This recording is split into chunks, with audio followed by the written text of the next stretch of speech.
चलिए फिर शुरू किया जाए। आवाज मेरी आ रही है सभी को?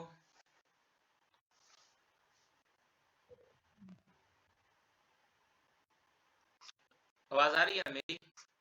सर आ रही है। ठीक है, अपना अपना माइक म्यूट रखेंगे। जब बोलना होगा तब फिर। आज हम लोग रीअरेंजमेंट पर प्रैक्टिस करेंगे। क्वेश्चन स्क्रीन पे दिख रहा है, पहला क्वेश्चन। और इस क्वेश्चन को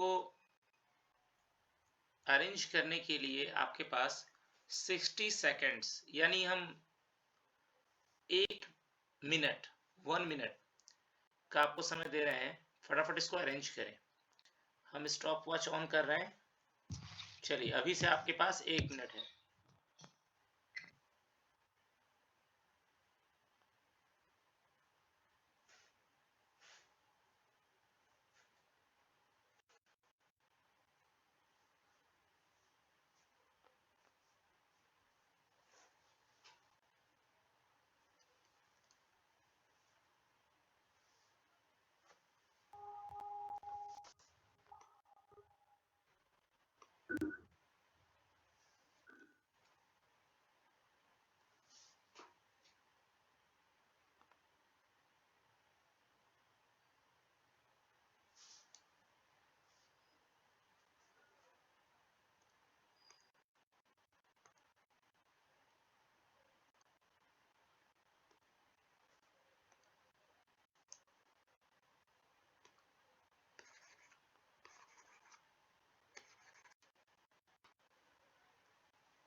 चलिए फिर,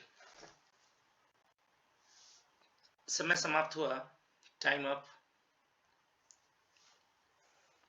सबसे पहले आप लोग का आंसर जानने से पहले इसमें कुछ वर्ड्स हैं जिसकी हिंदी हम बता देते हैं।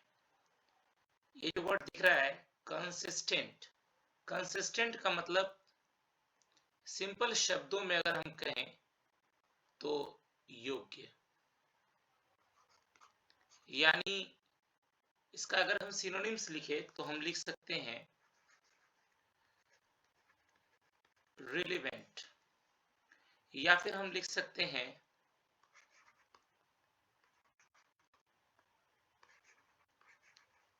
एलिजिबल। यानी सिंपल शब्दों में इसका अगर सिनोनिम्स की बात की जाए तो एक रिलेवेंट लिखा जा सकता है, एक एलिजिबल लिखा जा सकता है। हिंदी में इसे हम योग्य कह सकते हैं, या फिर हम हिंदी में इसे उचित भी कह सकते हैं। It is consistent. कंसिस्टेंट मतलब योग्य या उचित। बहुत ही आसान है ये रीअरेंजमेंट। अब इसका मैं आप लोगों से आंसर जानूंगा कि आपने 1 मिनट में क्या आंसर दिया। पब्लिक पोल का ऑप्शन दे रहे हैं, फटाफट अपना आंसर बताएंगे। चलिए शुरू करते हैं।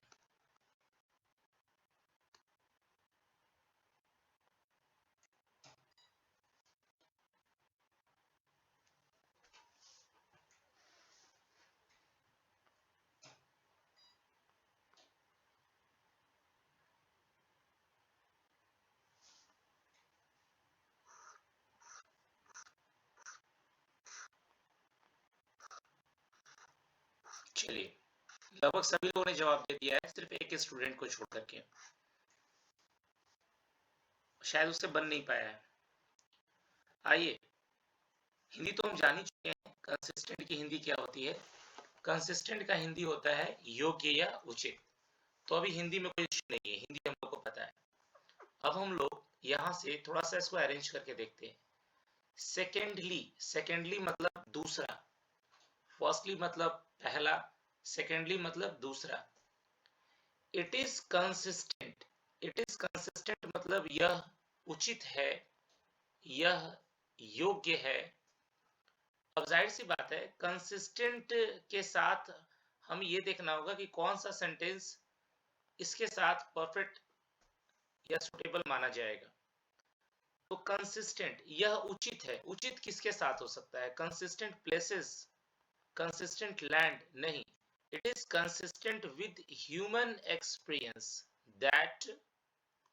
अब यहां से देखिए, जो बच्चे ग्रामेटिकल भी अगर इस सेंटेंस को अरेंज करना चाहे तो कर सकते हैं कि सम के साथ जब आता है तो यहाँ सबसे पहले क्या आता है, प्लूरल काउंटेबल नाउन।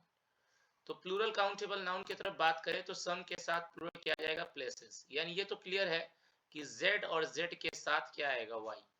यानी z के ठीक बाद y आएगा। यहाँ z के पहले y आया है, ये ऑप्शन गलत।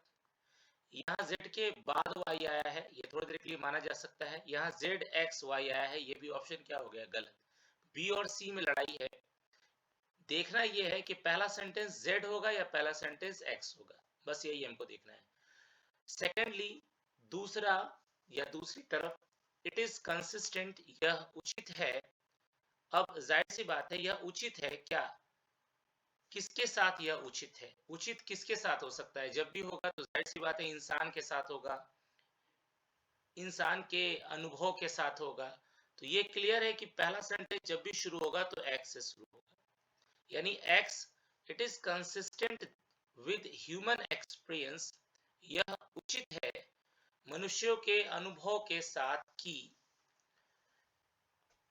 Land should rise gradually in some places and be depressed in others. यानी ये क्लियर है कि पहला सेंटेंस एक्स से शुरू होगा, तो पहला एक्स हो गया, दूसरा जेड हो गया और तीसरा वाई हो गया। सबसे अच्छी बात है कि इस वक्त 21 स्टूडेंट्स लाइव हैं और जिसमें से 15 ऐसे स्टूडेंट्स हैं जिन्होंने आंसर डी लिखा है। D is the right answer, D बिल्कुल सही जवाब है। रही बात ये 4 लोगों की, जाहिर सी बात है कितना भी कोशिश कर लिया जाए 2-4 लोग लापरवाही बरतते ही बरतते हैं। तो मेरे ख्याल से इस पहले रीअरेंजमेंट को लेकर कहीं कोई इश्यू नहीं है। बोला जाए एकदम क्लियर है या नहीं क्लियर है जी? रिप्लाई करें तभी आगे बढ़ेंगे। Yes sir. सभी लोग क्लियर है ना ये? क्लियर है सर। तो चलिए ठीक है। अब हम लोग इसी तरह से दूसरे क्वेश्चन पर आ रहे हैं। सेकंड क्वेश्चन आपके पास स्क्रीन पर है और देखते हैं जो वर्ड्स बताने लायक होगा वो मैं बता देता हूँ पहले ही। चलिए, ये तो बिल्कुल आसान है, गलत नहीं होना चाहिए, फिर भी कुछ वर्ड्स बता दें। There was no need to, इसमें कोई वर्ड का इश्यू नहीं है, कोई वर्ड को लेकर प्रॉब्लम नहीं है। सेट ए वॉच, यहाँ भी कोई वर्ड को लेकर कोई भी इश्यू नहीं है। फॉर वी हैड नथिंग, यहाँ भी वर्ड को लेकर कोई इश्यू नहीं है। टू फियर फ्रॉम एनीबडी और anything in the vast, vast का मतलब होता है बड़ा या विशाल, आप कह सकते हैं बड़ा या विशाल, या आप इसको बड़ा भी कह सकते हैं। और ये अनटीनेंटेड,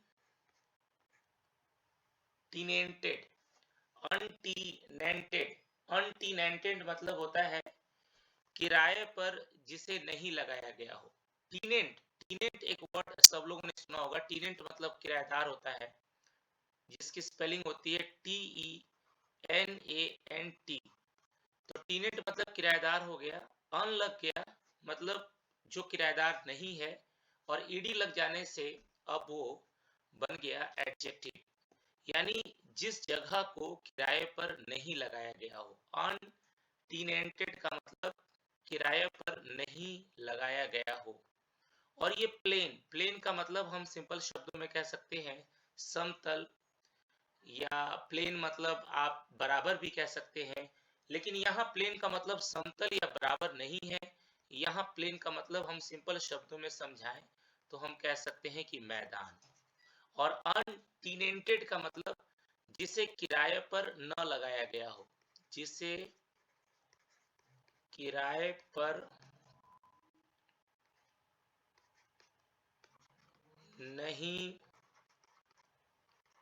लगाया गया हो। तो जाहिर सी बात है इसमें सारे वर्ड्स एक्सप्लेन कर दिए गए हैं। अब हम अभी से आपको 60 सेकंड्स का समय देते हैं। 60 सेकंड्स आपके पास है, नाउ योर टाइम स्टार्ट्स। चलिए फटाफट इसको अरेंज करें।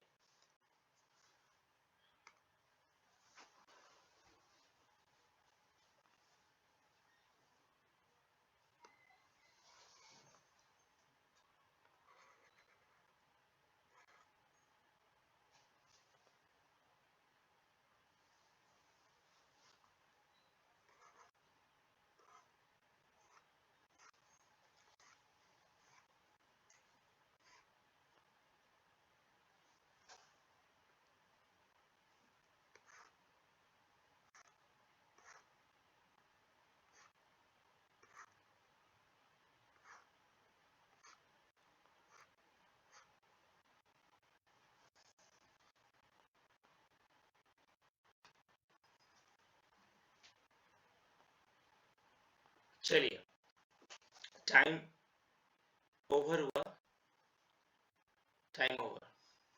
आइए, अब मैं यहाँ से पब्लिक पोल का ऑप्शन दे रहा हूँ, आप अपना आंसर मुझे सबसे पहले बताएंगे, उसके बाद फिर देखते हैं किसका सही किसका गलत है। चलिए, आंसर बताइए।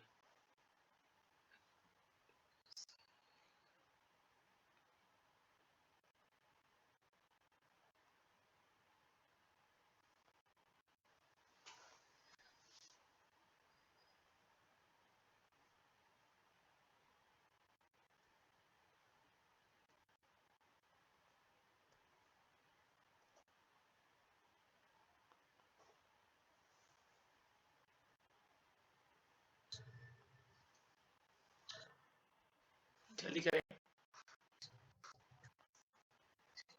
माइक म्यूट रखें प्रिया नारायण। मुझे नहीं लगता है कि अभी माइक ऑन करने की कोई जरूरत है, ना ही मुझसे बात करने की अभी कोई जरूरत है। माइक को म्यूट रखें, बेवजह माइक ऑन ना करें। चलिए, लगभग सारे बच्चों ने अपना आंसर दे दिया है, और आइए इसके एक्सप्लेनेशन पर ध्यान देते हैं। There was no need to, ये तो समझ में आ रहा है कि यहाँ जब टू है तो इसके बाद एक और टू हो नहीं सकता, इसलिए वाई कभी भी पहला वाक्य नहीं होगा। तो यहाँ आप देख सकते हैं कि जो सी ऑप्शन है ये सीधा गलत हो गया। अब इतना तो समझ में हर किसी को आता है कि टू के साथ यहाँ जब आता है तो क्या आता है, V1 आता है। ये तो कोई बताने वाली बात नहीं है, हर बच्चा समझ सकता है कि यदि टू प्रीपोजिशन लिखा है तो टू के बाद हमें क्या लिखना है, V1 लिखना है। यानी हमें ये समझ में आ रहा है कि अगर टू लिखा हुआ है तो टू के साथ हमको V1 यूज करना है। तो अब हम यहाँ देख रहे हैं कि there was no need to, to के साथ हमें वर्ब चाहिए। अब वर्ब की बात करें तो Z वाला ऑप्शन भी गलत हो जाएगा, यानी बी ऑप्शन और ए ऑप्शन दोनों ही गलत हो गया। सी हमारा पहले से गलत है, अब हमको ज्यादा दिमाग लगाने की जरूरत ही नहीं है। The right answer is D option, D is the right answer. और ये बहुत आसान है, there was no need to set a watch, यानी समय को सेट करने की जरूरत नहीं है। फॉर, सिंस, एज, बिकॉज मैंने पढ़ाया था, जिसमें विद ऑल, फॉर ऑल के बाद ऑब्जेक्ट आने पर विद और फॉर ऑल का मतलब के बावजूद भी अपोजिट रिएक्शन ऑब्जेक्ट के पहले आता है, सब्जेक्ट के पहले रहे तो इसका मतलब सिमिलर रिएक्शन इससे होता है। ये क्योंकि सिंस का सिनोनिम्स माना जाता है। अगर कॉपी आपके पास होगी सिंस एज बिकॉज वाली जो मैंने पढ़ाया था स्टार्टिंग में, आप वहां से रिवीजन करेंगे। फॉर, फॉर का मतलब यहाँ क्योंकि, कोई जरूरत नहीं है टाइम सेट करने की, क्योंकि वी हैड नथिंग, हमारे पास कुछ भी नहीं है। डरने के लिए, to fear, nothing to fear, डरने के लिए कुछ भी नहीं है। फ्रॉम एनीबॉडी, किसी से या किसी भी चीज से, किसी से या किसी भी चीज से। इन द वास्ट अनटेनेंटेड प्लेन, मतलब एक ऐसे जगह पर जहां किराए पर कुछ भी नहीं है। यानी ये एकदम सिंपल सा कॉन्सेप्ट है कि समझ में आ रहा है कि सबसे पहला सेंटेंस एक्स है, दूसरा सेंटेंस जो है वो वाई है, और तीसरा सेंटेंस जो है वो जेड है। एक्स वाई जेड, एक्स फिर वाई और वाई के बाद जेड। तो मेरे ख्याल से यहाँ पर फिर हम देख रहे हैं कि जितने भी लोग लाइव हैं इसमें 15 ऐसे स्टूडेंट्स हैं जिन्होंने अपना आंसर बिल्कुल सही दिया है। तो ये बिल्कुल सही है आप लोग का, 15 बच्चों का, बाकी 4 लोग का आंसर गलत है। तो मैं एक बार पूछ रहा हूँ, क्या सेकंड क्वेश्चन में कोई डाउट है किसी को? चलिए, जब सेकंड क्वेश्चन में कोई डाउट नहीं है तो हम लोग थर्ड क्वेश्चन की तरफ मूव कर रहे हैं। अब तीसरा क्वेश्चन आपके स्क्रीन पर है, एक बार हम वर्ड्स देख लेते हैं। देखो भाई, यहाँ पर वर्ड्स में बता दूं, आवर ओनली इनेमीज, इनेमीज मतलब शत्रु होता है, सभी को पता है।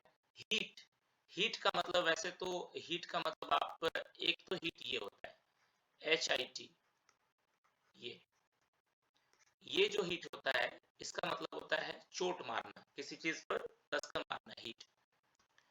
एक हीट यहाँ लिखा हुआ है HEAT, हीट। इस हीट का जो मतलब है वो है, सिंपल शब्दों में अगर हम कहें तो गर्म। लेकिन यहाँ तात्पर्य गर्म से नहीं है, यहाँ तात्पर्य क्रोध से है, गुस्सा। तो हीट का मतलब आप सिंपल शब्दों में समझेंगे क्रोध या गुस्सा, क्रोध या गुस्सा। थ्रस्ट, THIRST, थ्रस्ट, थ्रस्ट का तात्पर्य यहाँ प्यास, प्यासा, प्यासा, ठीक है। और ये फ्लाई एक वर्ड होता है, वैसे तो फ्लाई FLY, फ्लाई का मतलब क्या होता है, फ्लाई मतलब होता है उड़ना, फ्लाई, फ्लाई मतलब उड़ना। लेकिन यहाँ जो फ्लाई हमने देखा, इस फ्लाई का मतलब आप यहाँ देख रहे होगे प्लूरल लिखा हुआ है, फ्लाई में क्या लगा दिया गया है, ES, यानी यहाँ जो फ्लाइज लिखा हुआ है, इस फ्लाइज का मतलब हो गया, फ्लाई मतलब उड़ना, और ये फ्लाइज आप देख सकते हो IES, ठीक है। ये वर्ब नहीं हो सकता है क्योंकि इनेमीज यदि प्लूरल है तो प्लूरल के साथ V5 नहीं, जब आएगा तो V1, इसका मतलब ये वर्ब नहीं है, नाउन है।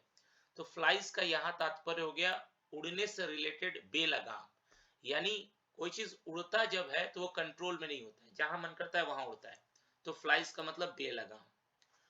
हीट मतलब गुस्सा, थ्रस्ट मतलब प्यासा, और फ्लाइज मतलब बेलगाम। बट फार, फार का मतलब यहाँ सिनोनिम समझो, फार मतलब मैं समझा दूं कि बहुत, ये सेंटेंस पर स्ट्रेस डालने के लिए हो गया बहुत, यानी इसका सिनोनिम्स अगर हम कहें तो आप समझ सकते हैं मच, ठीक है।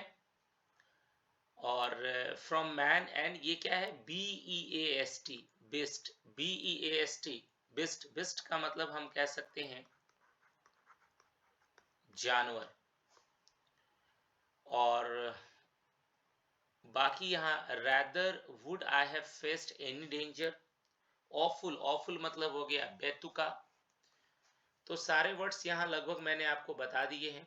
अभी से मैं आपको 60 सेकेंड्स, 60 सेकेंड्स का टाइम दे रहा हूँ, आपके पास 60 सेकेंड्स है, आप फटाफट इसको अरेंज करें। बहुत ही आसान है, बहुत सिंपल भी है। कुछ ग्रामेटिकल चीजों कुछ ग्रामेटिकल चीजों को भी ध्यान में रखना है। अगर आप ध्यान में रखेंगे तो आप एकदम आसानी से जवाब दे पाएंगे। अच्छा, एक बच्चे ने क्या, ट्रिनिटी मींस क्या? ट्रिनिटी ऑफुल के बाद जो, हाँ, ट्रिनिटी मतलब होता है त्रिमूर्ति। त्रिमूर्ति का मतलब एक मूर्ति, त्रिमूर्ति यानी तीन मूर्तियां, सिंपल शब्दों में कहोगे तो तीन मूर्तियां, त्रिमूर्ति, ठीक है। चलिए,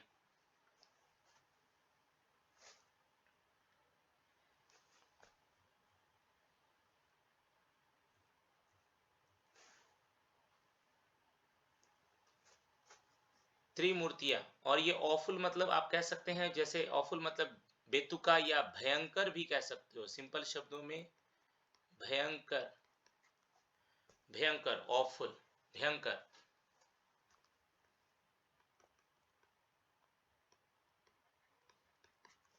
चलिए, अब इसको आप अरेंज करिए।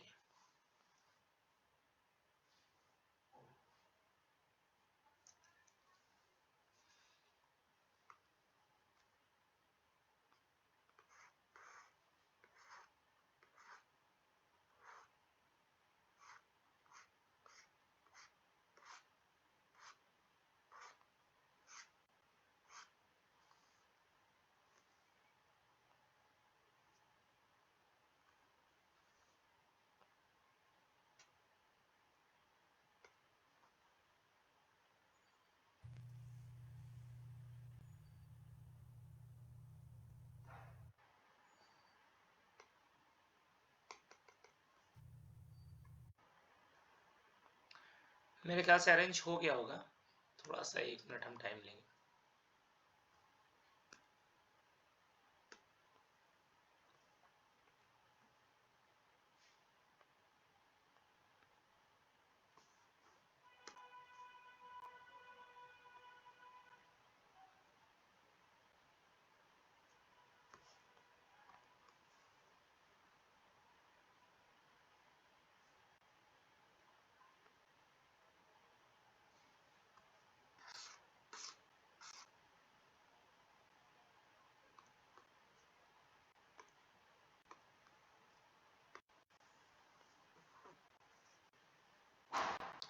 चलिए, समय समाप्त हुआ, बना तो लिए ही है, अब हम लोग इसको चेक कर लेते हैं।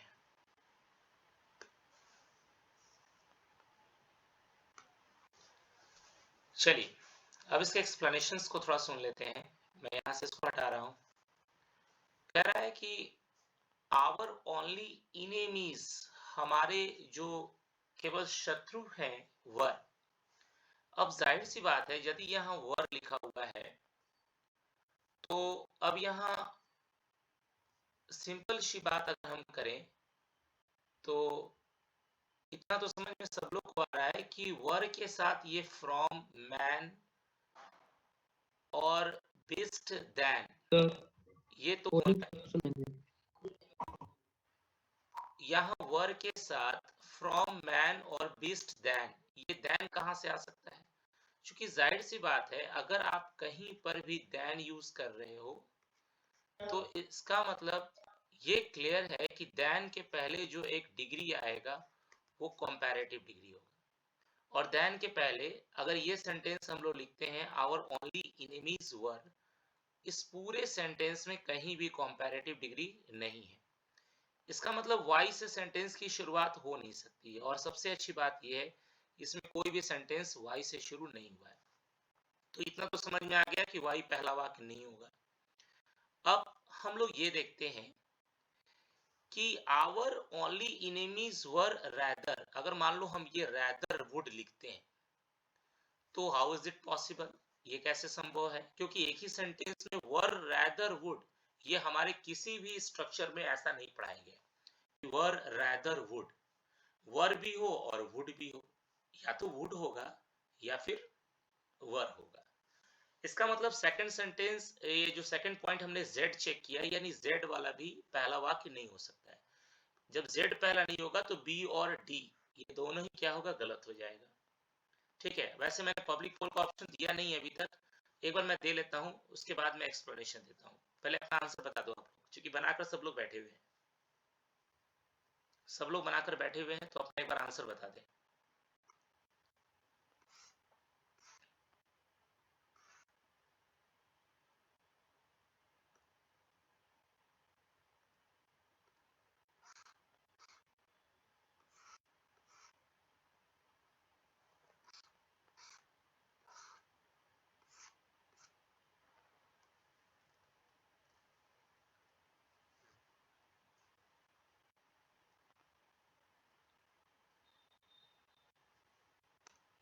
चलिए यहाँ तक सब लोग का आंसर आ चुका है।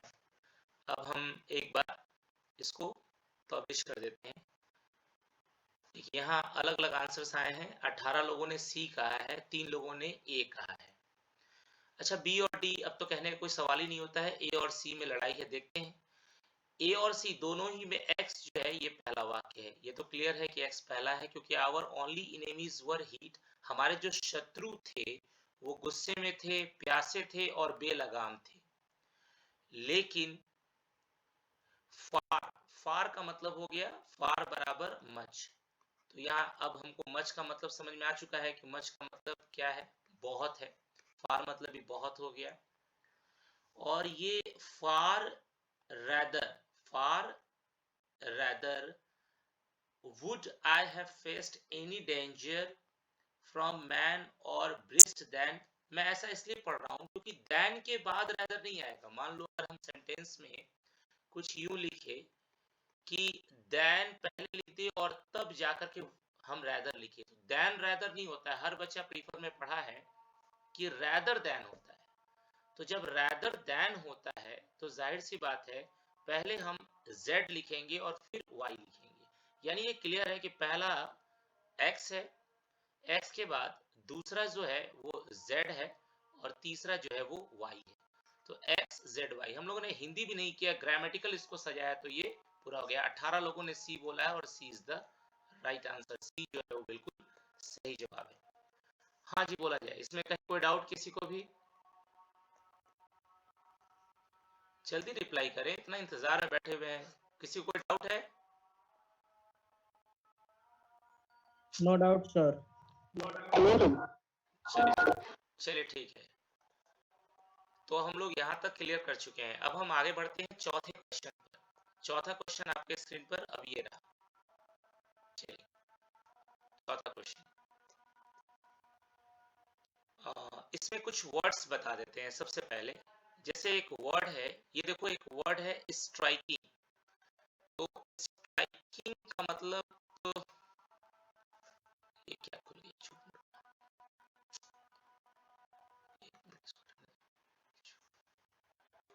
क्या क्या खुल रहा है?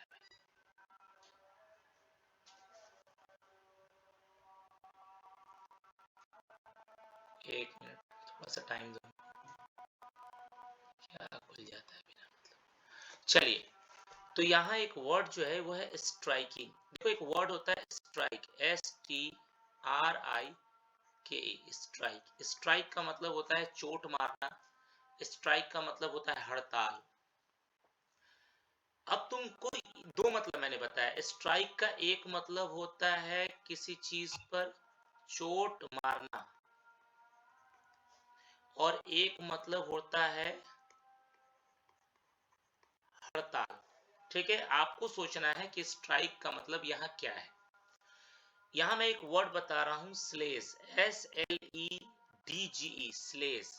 स्लेज का सिंपल सा शब्द हम शब्दों में अगर कहें तो हम कह सकते हैं हथौड़ा।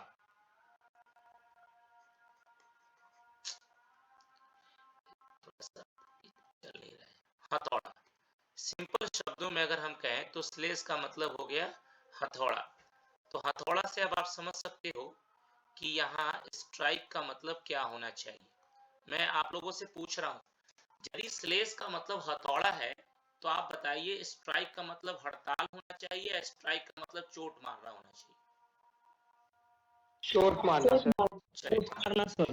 ठीक है, अब आपका यहाँ से समय शुरू होता है। Now your time starts now. चलिए 1 मिनट आपके पास है, फटाफट आप रिप्लाई करें। बना ले, बना करके रेडी रहें बताने के लिए।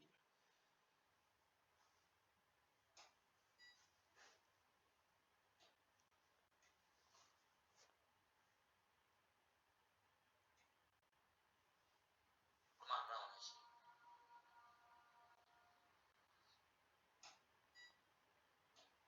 तो आप बताएं।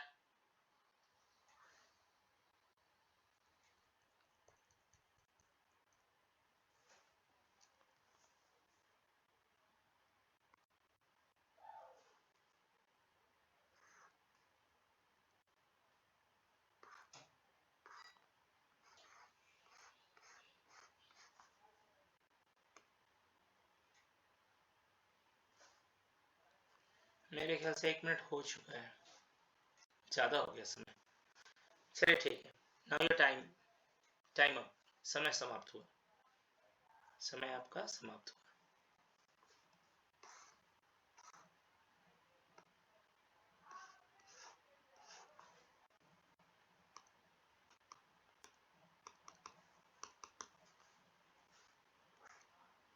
चलिए, सब लोग बना ही चुके हैं। यहाँ से थोड़ा सा इसको हम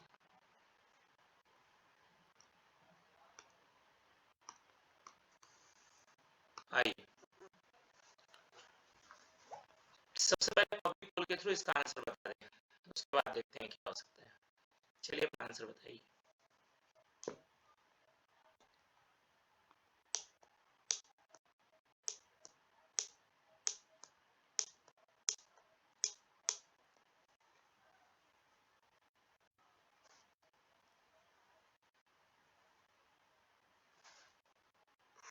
चलिए, सब लोगों ने जवाब दे दिया है। एक बच्चा और एक बच्ची, प्रिया नारायण और पिंटू कुमार, ये दो लोग को छोड़ करके बाकी सब लोगों ने अपना जवाब दे दिया है। इन लोगों के लिए अभी बहुत समय कम मिला है, इन लोगों को पूरा दिन चाहिए जवाब सोचने के लिए।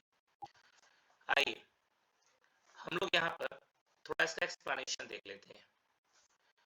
10, 10 का मतलब अतः होता है। 10 मतलब अतः। कभी भी अगर 10 की बात आती है तो सिंपल शब्दों में हम बात करेंगे, 10 का मतलब अतः हुआ।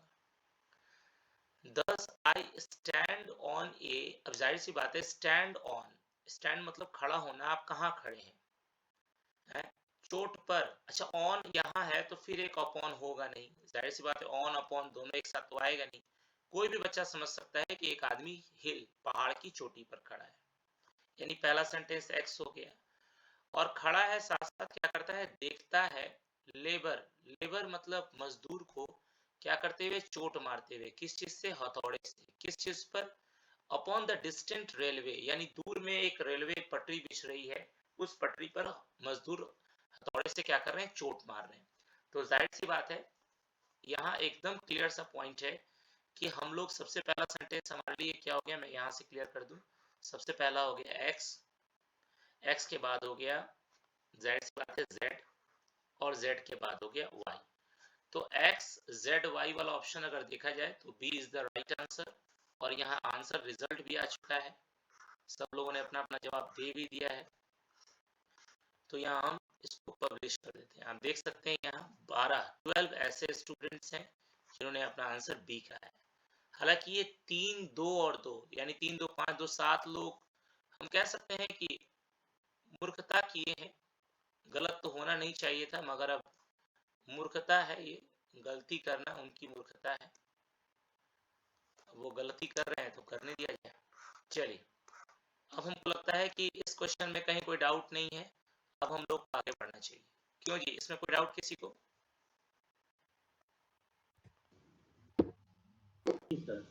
चलिए, अब हमारे पास हमारे स्क्रीन पर 5वां क्वेश्चन है।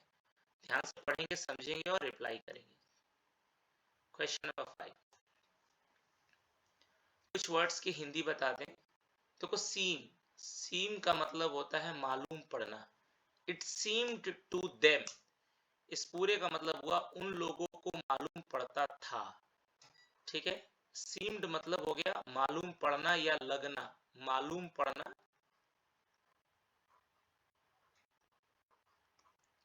मालूम पड़ना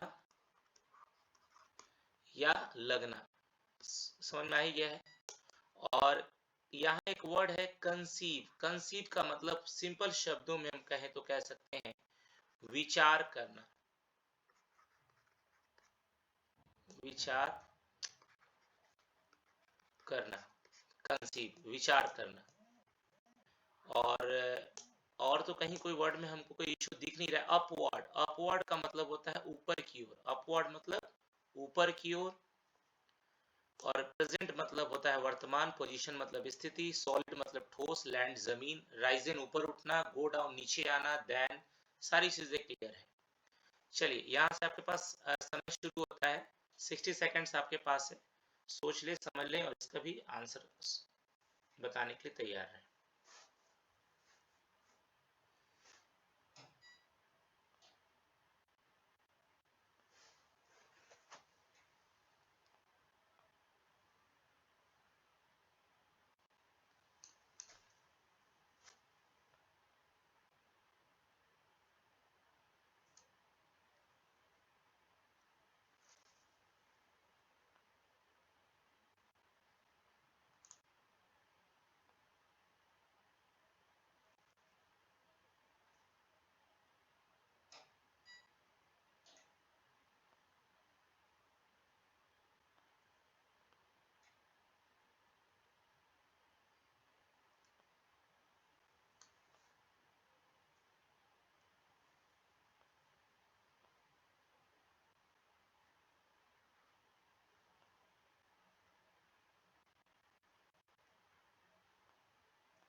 चलिए, समय समाप्त हुआ।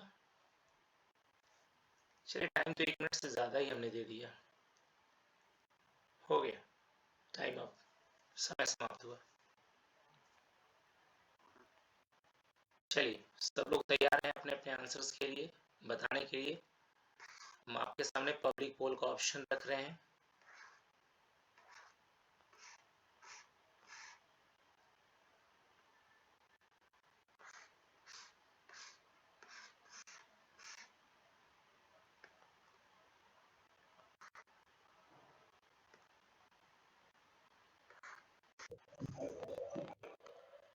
चलिए, अपना आंसर बताया जाए।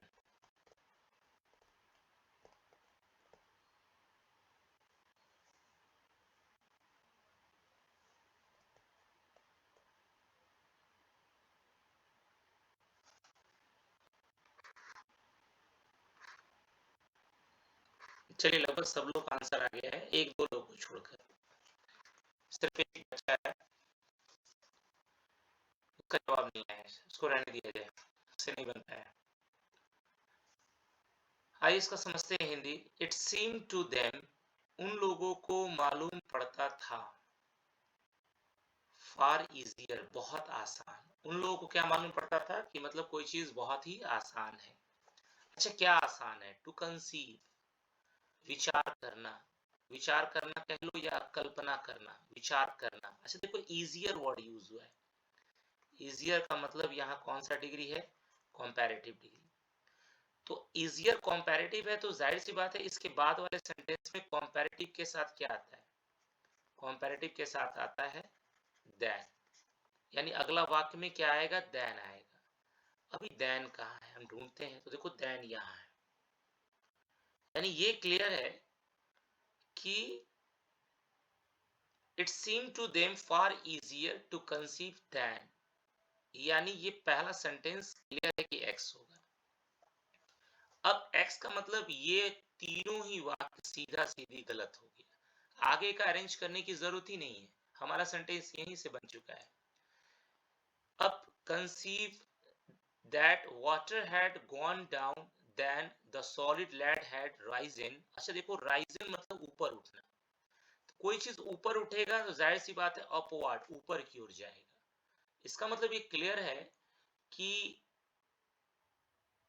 ये जो y है, y में सॉलिड लैंड जो है, वो जो ठोस जमीन है वो ऊपर उठ चुकी थी। तो राइजन मतलब ऊपर उठना, तो ऊपर उठेगा तो जाहिर सी बात है राइजन कहीं ना कहीं इस बात का प्रूफ है कि राइजन में चीजें ऊपर उठती हैं, तो इसका मतलब राइजन के बाद वाले वाक्य में अपवर्ड ही आना चाहिए। तो ये क्लियर है कि y के बाद जब आएगा तो z आएगा, तो y के बाद z आएगा ना कि z के बाद y, इसलिए ये भी गलत और ये भी गलत। y के बाद z आया है बट सबसे पहला वाक्य x होगा क्योंकि हमारा कंपैरेटिव डिग्री देन ले रहा है, यानी ये क्लियर है कि सबसे पहला वाक्य x हुआ, x के बाद y हुआ और y के बाद z हुआ। और यहाँ हम इसको अगर दिखा दें पब्लिक पोल के थ्रू, तो इस बार सिर्फ 8 ऐसे स्टूडेंट्स हैं जिनका आंसर सही है, बाकी लोगों ने गलती कर दी। जिन लोगों का भी गलत है आप देख लें, अगर कोई डाउट है तो आप पूछ सकते हैं। हाँ जी, इसमें कोई डाउट है? सर देन के साथ दैट आएगा? बिल्कुल आएगा, क्यों नहीं आएगा? देन के साथ दैट नहीं आएगा तो किसके साथ आएगा? क्योंकि आप देख लो दोनों तरफ बराबर बराबर तुलना हो रहा है, एक तरफ लिखा हुआ है that the water had gone down then that solid land had risen, बिल्कुल बराबर तुलना हो रहा है, दोनों तरफ दैट है, क्यों नहीं आएगा? ये तो समझ में आता है ना, कंपैरेटिव डिग्री के साथ क्या आता है? देन आता है। हाँ जी बोलो, बोल नहीं रहा है। चलिए और किसी को कोई डाउट है इसमें? जल्दी जवाब दो। No doubt sir. अब हम लोग ये समझ चुके हैं क्वेश्चन 8 का, सॉरी 8 बच्चों ने सही बनाया, 5 नंबर क्वेश्चन। छठा क्वेश्चन आपके स्क्रीन पर है, टोटल 10 क्वेश्चन आपको दिए जाएंगे आज। हाँ ये कुछ वर्ड्स मैं बता दूं, देखो यहाँ ड्रैंक सबको पता है, फ्लंग, इंसान जब शराब पी करके नशे में गिर जाता है तो उस गिरने को हम लोग एक सिंपल शब्दों में कहते हैं फॉल, FALL, फॉल मतलब गिरना। और फॉल का एक साइनो होता है FLING, फ्लिंग, बात समझो, फ्लिंग। और ये फ्लिंग का ये जो तुम देख रहे हो फ्लंग, ये V2 है। तो फ्लिंग का मतलब क्या हो गया? छितराना। फ्लिंग का मतलब शराब पी करके हम जमीन पर ऐसे गिर गए, शराब पी ऐसे गिर गए, है ना, न शर्ट का पता है, न पैंट का पता है, न मोबाइल कहाँ है, पैसा कहाँ है, नाली में गिरे हैं कि जमीन पर गिरे हैं पता नहीं, छितरा गए वहीं पर। तो यही होता है फ्लिंग। फ्लिंग मतलब छितरा जाना, गिरकर छितरा जाना। फ्लिंग का V2 क्या हो गया? फ्लंग। तो अब यहाँ पर सारे ऑप्शंस क्लियर हैं।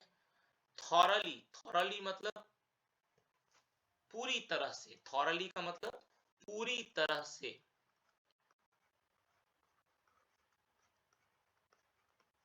पूरी तरह से।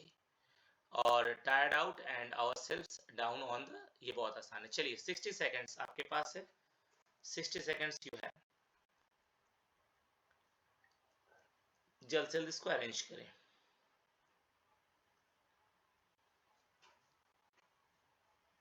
Sixty seconds.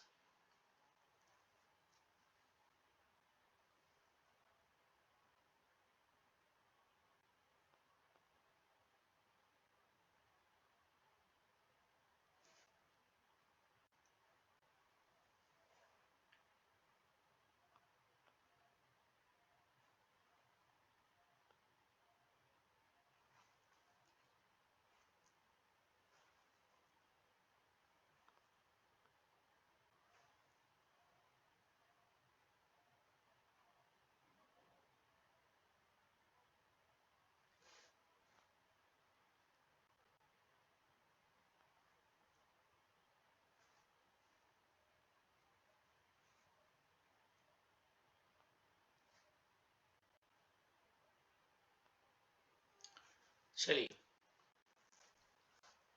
60 सेकंड्स पूरा हुआ। अब मैं यहाँ पब्लिक पोल का ऑप्शन दे रहा हूँ, फटाफट पहले इसका आंसर बता दे फिर एक्सप्लेनेशन देते हैं। जल्दी जवाब। बहुत आसान है, जो बच्चे ध्यान से पढ़े होंगे उनका बिल्कुल सही हुआ होगा। We drank a little and flung.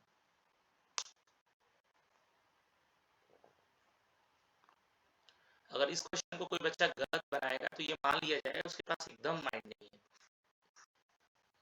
एकदम दिमाग नहीं है उसके पास।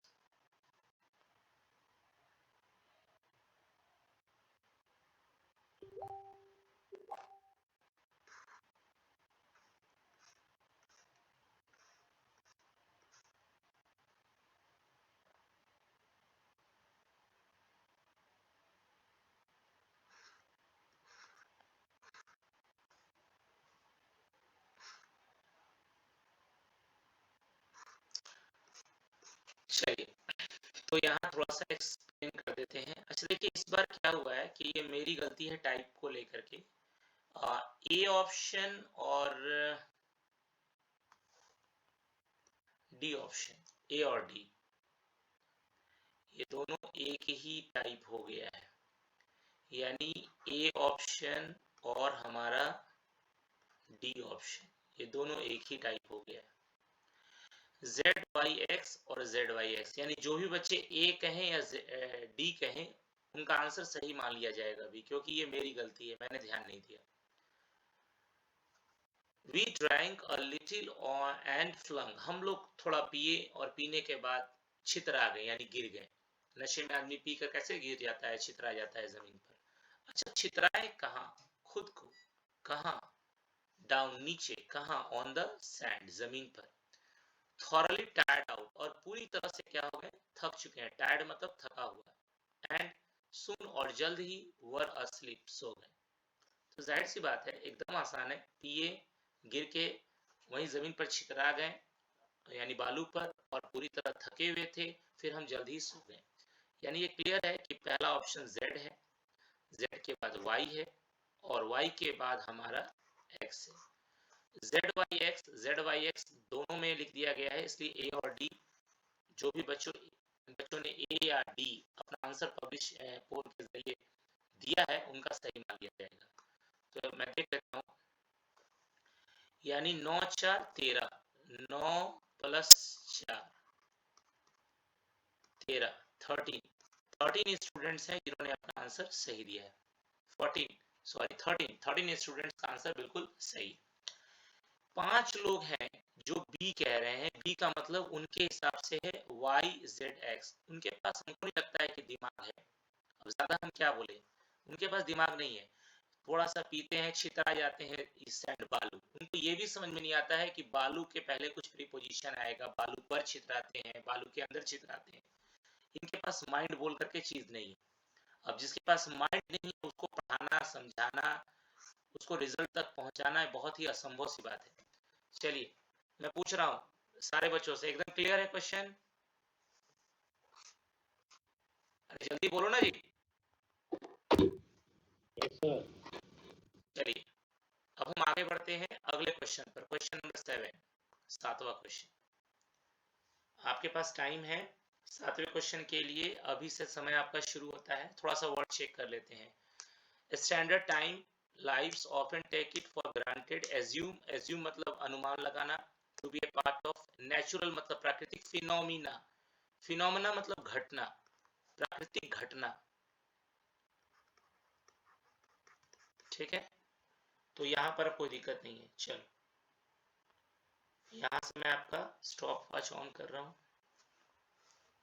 चलिए, इसको मैं ऑफ कर दिया. Now your time starts. समय शुरू होता है.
चलिए, 1 मिनट तो हो ही गया अपना.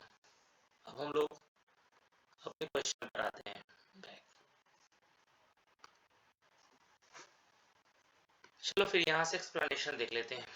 The idea of standard time.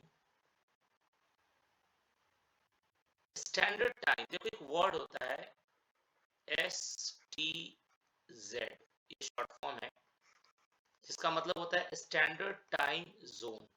यानी ये तो समझ में आता है ना कि टाइम जोन. आप मोबाइल वगैरह में भी, लैपटॉप वगैरह में भी जो टाइम सेट करते हैं, तो वो एक जोन के हिसाब से होता है कि आपका जोन क्या है.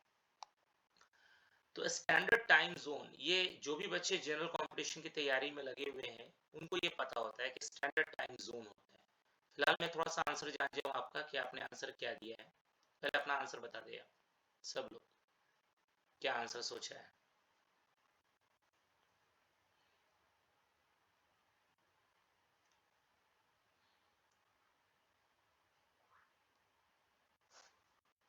जल्दी करें.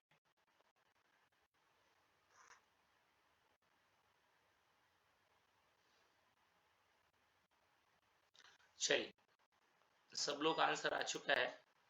The idea of standard time zone, ये तो क्लियर है कि पहला वाक्य जो होगा वो वाई से होगा. यानी उस बेस पर अगर देखें तो ये ए गलत और ये बी गलत, सी और डी में लड़ाई है. Has become so integral. Integral एक वर्ड है, मैंने इसकी हिंदी नहीं बताई, लेकिन इंटीग्रल की हिंदी जो होती है वो अनिवार्य. इंटीग्रल का हिंदी होता है अनिवार्य. अनिवार्य मतलब आवश्यक. अनिवार्य, अनिवार्य समझ ही रहे हैं. इंटीग्रल,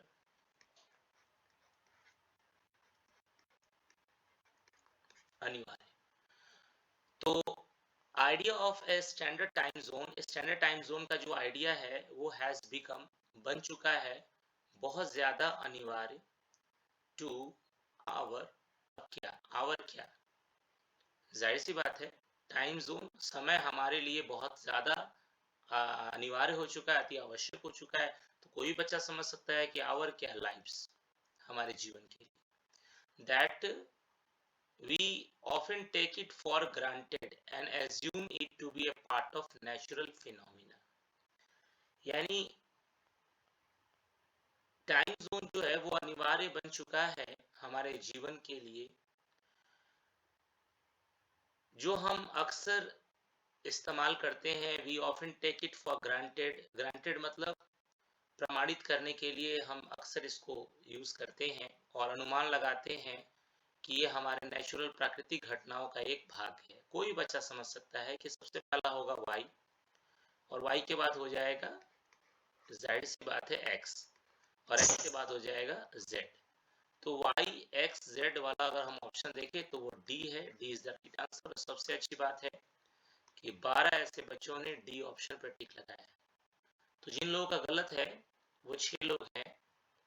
क्या इसमें कोई डाउट है किसी को भी एक्सप्लेनेशन में? जल्दी रिप्लाई करो तभी तो आगे बढ़ेंगे। ठीक है, फिर हम आगे बढ़ते हैं। क्वेश्चन नंबर 7 के बाद क्वेश्चन नंबर 8 एकदम आसान था। टाइम जोन है, आवर लाइफ्स है, कोई बच्चा समझ सकता है कि y के बाद x होगा। क्वेश्चन नंबर 8 ये तो गलत होगा, तो हम यहीं से कह देंगे बाई नेम कि एकदम तुम मूर्ख हो, तुमसे बड़ा मूर्ख अभी धरती पे ना था, ना है, ना होगा। चलिए, आपके पास टाइम है 60 सेकेंड्स।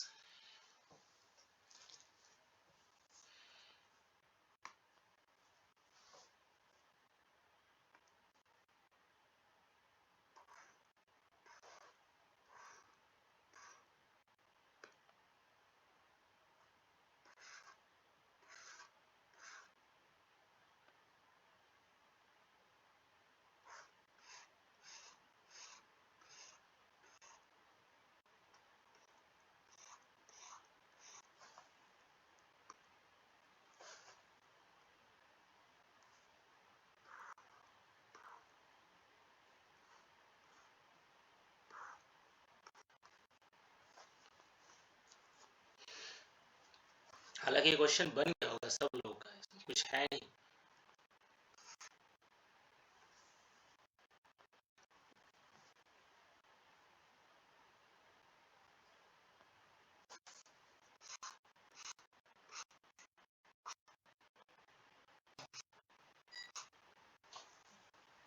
चलिए, टाइम अप, समय समाप्त हुआ। पहले पब्लिक पोल कर लेते हैं। चलिए, ये आंसर बताइए।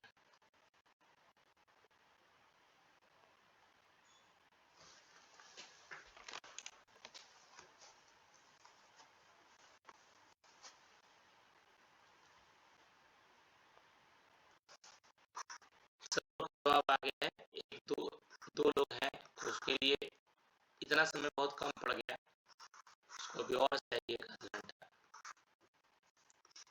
चलिए, सम ऑफ दीज, जाहिर सी बात है दीज के बाद जब आता है तो ये कोई बच्चा समझ सकता है, प्लूरल काउंटेबल नाउन। तो दीज के बाद प्लूरल काउंटेबल नाउन क्या है? Rocks. Some of these rocks, चट्टानों में से कुछ राइज उठते हैं, तो जाहिर सी बात है उठेंगे तो कहाँ उठेंगे? हाइट पर, to the height of more than 2000 feet above the sea. यानी जाहिर सी बात है, एकदम क्लियर है। इसमें क्या एक्सप्लेनेशन थे? पहला सेंटेंस z है, x है और उसके बाद y है।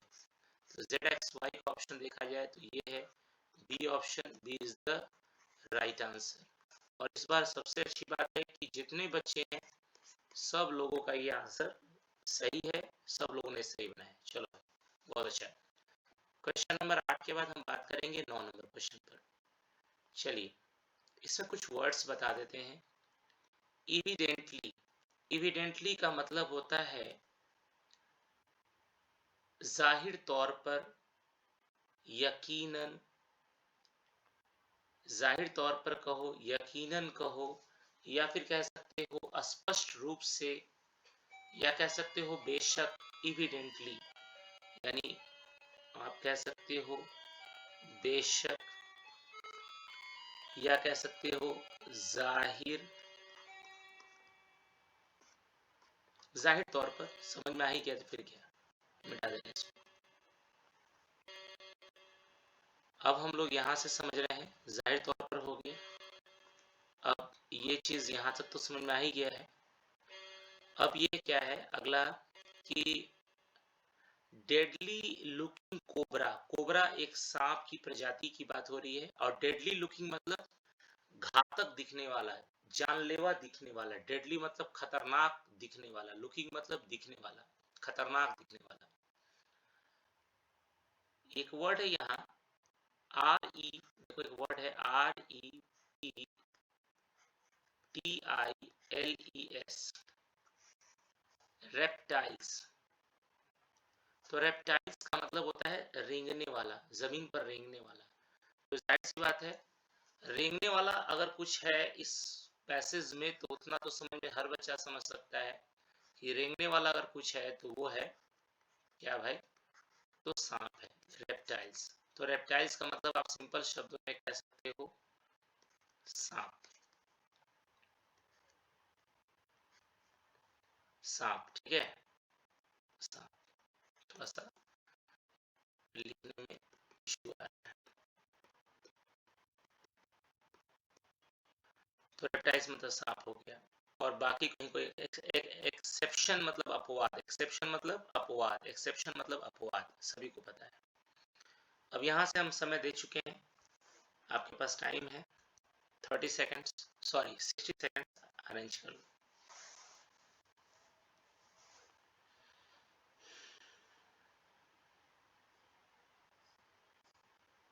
एकदम आसान है ये, बहुत आसान है।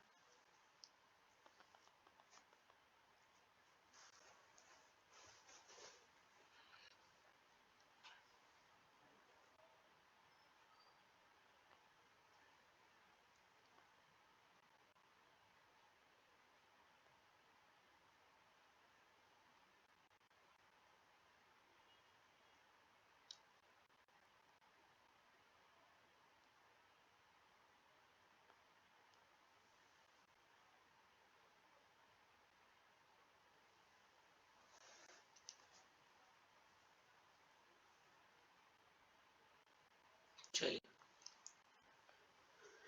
स्टॉप वॉच आप लोग का हो चुका है, समय 1 मिनट पूरा हुआ। चलिए स्टॉप वॉच हम ऑफ कर दे रहे हैं। यहाँ से आइए, यहाँ से पब्लिक पोल का ऑप्शन देते हैं, पहले आप जवाब बताइए।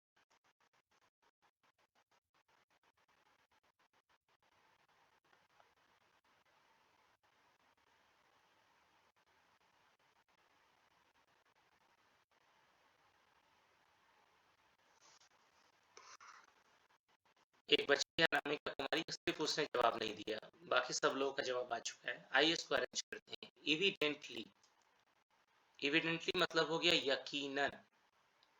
कोई बच्चा समझ सकता है it was too off, too के बाद ये ऑफ, ऐसा कोई स्ट्रक्चर नहीं है। वाज ऑफ, ऐसा कोई स्ट्रक्चर नहीं है। इसका मतलब ये एक्स से शुरू होने वाला वाक्य है नहीं। Seagull. Too too, it was too too, कोई बच्चा समझ सकता है कि वाई से शुरू होने का कोई चांस बनता ही नहीं है। यानी बिना पढ़े ये हमारा सेंटेंस अरेंज हो चुका है। The right answer is D. It was too dry for game, कोई चीज है यकीनन जो बहुत सूखा है खेलने के लिए।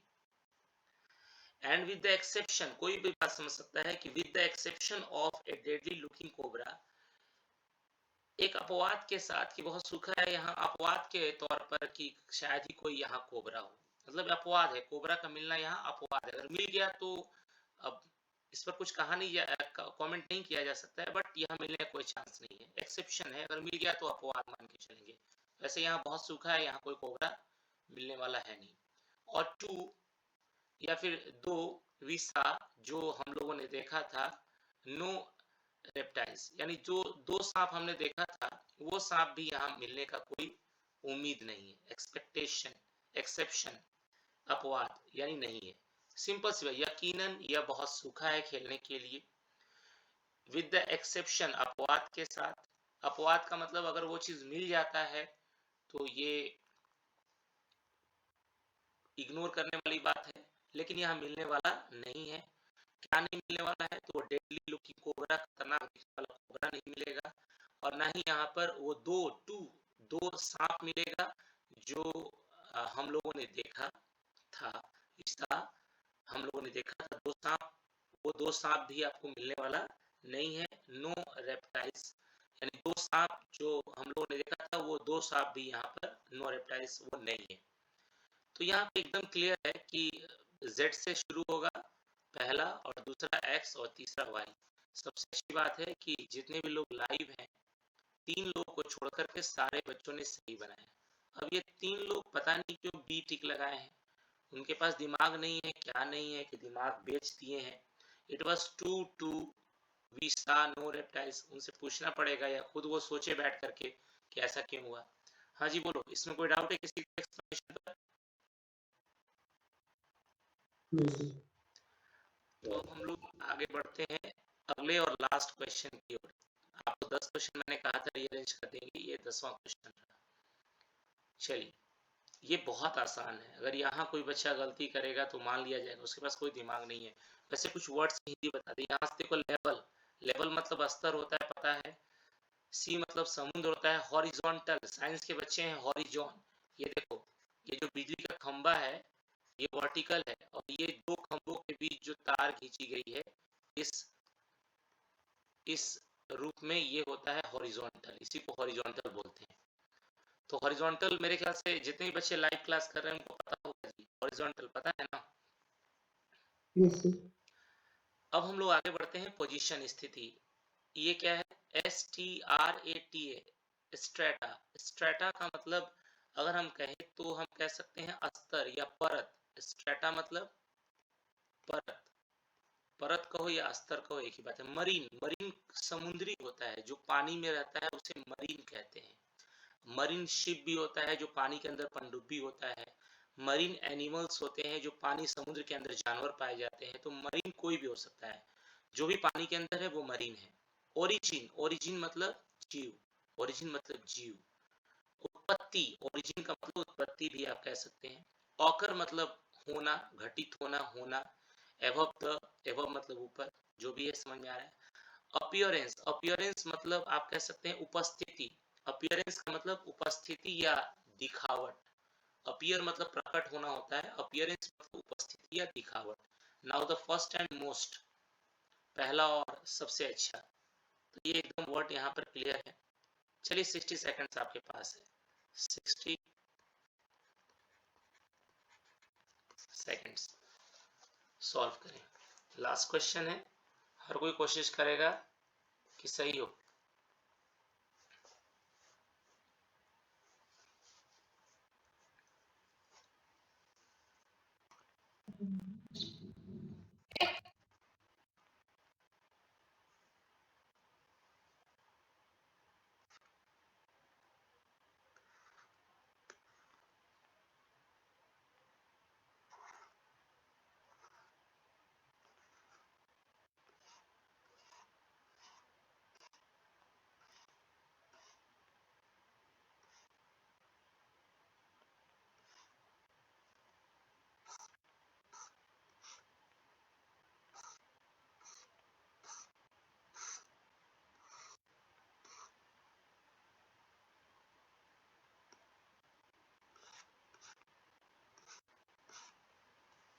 चलिए,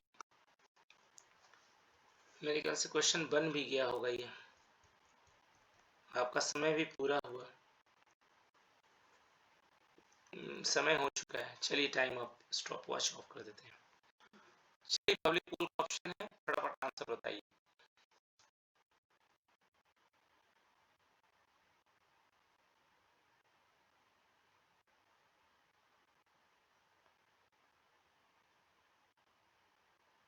एकदम आसान है, अगर कोई इसको गलत बनाएगा तो मान लिया जाएगा उसके पास एकदम बुद्धि नहीं है।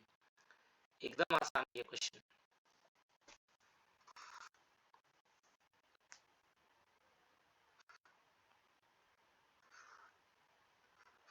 एकदम आसान क्वेश्चन है। पढ़ने की जरूरत नहीं है, बिना पढ़े ये क्वेश्चन बन सकता है।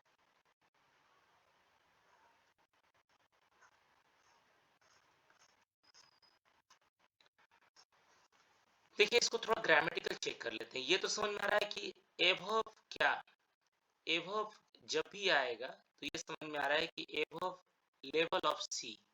एभव मतलब ऊपर, समुद्र के सतह से ऊपर। एभव लेवल ऑफ सी यानी क्लियर है कि एक्स के बाद जेड होगा। तो एक्स जेड, ये तो ग्रामेटिकल समझ में आ रहा है कि एक्स के बाद क्या आएगा, जेड आएगा। यानी पहले एक्स है फिर जेड है। एक्स जेड वाला ऑप्शन अगर हम देखें तो ये सी ऑप्शन गलत हो गया, और जेड एक्स है ये भी गलत हो गया, यानी ए और बी में लड़ाई है। अब देखना है कि ये जो वर्ड है, now the first and most, सबसे पहला और सबसे बेहतर। अब जाहिर सी बात है पहला वाक्य क्या होगा, सबसे बेहतर। Strata of marine origin occur above the level of sea in horizontal position, simple appearance is where। अगर ये हम अरेंज करें तो ये पूरी तरह से गलत हो रहा है। यानी कोई बच्चा समझ सकता है कि now the first and most simple appearance, पहला और बेहतर सबसे बेहतर जो सिंपल अपीयरेंस है, एक साधारण सी उपस्थिति है। वेयर कहाँ, जो स्तर है मरीन ओरिजिन का ऑकर, कहाँ मरीन ओरिजिन यानी पानी के जो जीव हैं वो कहाँ पर उत्पन्न होते हैं, कहाँ उत्पन्न होते हैं, यानी ये समझ में आ रहा है कि वेयर के बाद ये मरीन ओरिजिन ऑकर होगा। तो कहाँ उत्पन्न होते हैं, उसका जवाब है कि above level of sea in horizontal position.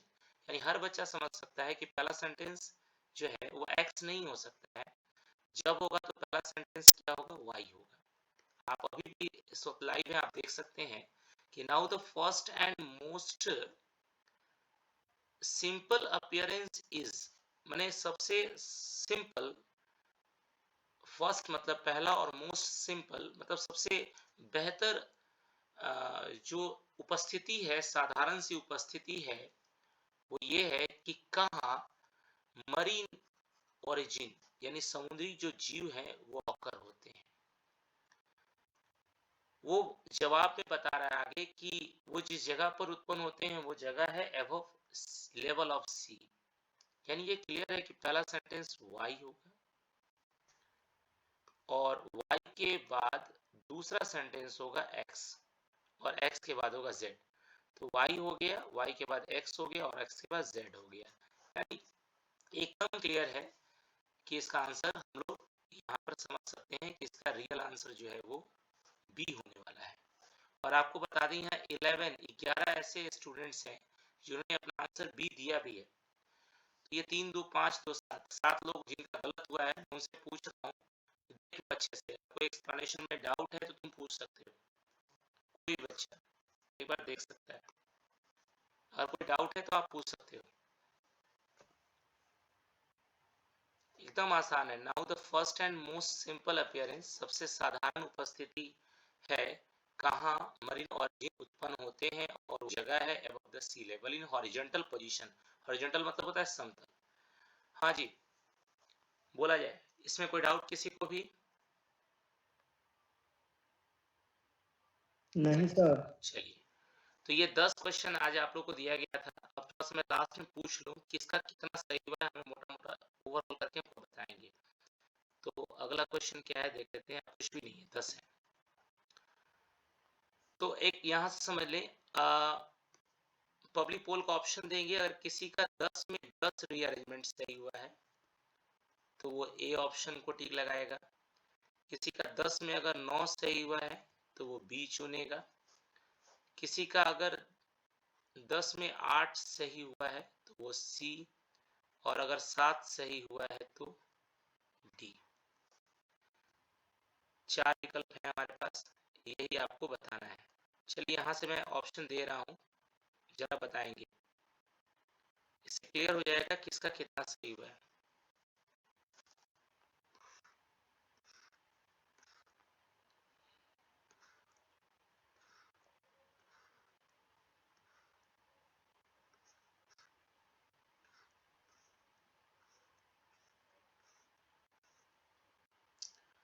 तीन लोग हैं, उनको ये भी गिनती नहीं गिनने आ रहा है कि हमारा कितना सही है। अंकित कुमार, सना खान और संजीत कुमार। ये लोग का वेट करना पड़ेगा कि ये लोग कब जवाब दे रहे हैं। इसका मतलब ये लोग का ये क्लियर है कि इन लोग 7 से कम सही हुआ है, इसलिए लोगों ने कोई जवाब ही नहीं दिया है। चलिए, संजीत कुमार और अंकित कुमार, लगता है इन लोग का सही कम हुआ है, 6 के आसपास या उससे भी कम हुआ है, तभी ये लोग कुछ जवाब नहीं दे पा रहे हैं। Mohammed Muzammil, class late join किए थे सर, 5 ही सही है। हाँ तो ठीक है, 7 बजे से कब से बोला जा रहा है कि 7 बजे से टाइम है, तुम लेट ज्वाइन करो। चलिए फिर आगे बढ़ते हैं। हाँ जी ये देखिए, देखिए आपके सामने है, समझ में आ जाएगा। यही है, 2-3 लोग क्लास खत्म हो गया है तो वो लोग लीव हो गए हैं, क्लास से बाहर हो गए हैं, लेकिन ये ग्राफ समझ में आ रहा है। 2 लोग का सब सही है, 6 लोग ऐसे हैं जिनका 9 सही है, 1 लोग है जिनका 7 सही है, 6 लोग है जिनका।